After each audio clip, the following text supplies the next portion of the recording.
Сәлем достар, сіздермен бірге фриз алыш және де ешкім әрине. Біз бүгін менің бөлмемді көреміз. Қазір көрсетеме өзім бөлмемді. Енді көрсете берейін. Міне. Бірінші біз терезеден бастайық. Мен аулым осындай. Мына жерде мен ұйықтаймын, бірақ қазір мен простыналарды жинап тастағам. Мына шкафта болады. Мен мына жерде компьютер ойнап отырамын. Көбінесе глобусты қараймын кейде.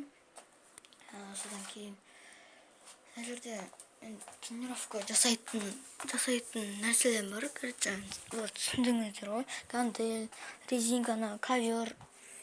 Енді мушка, кітап оқимын кейде ішім пысқанда.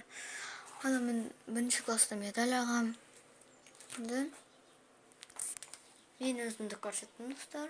Бәріңе сау болыңдар.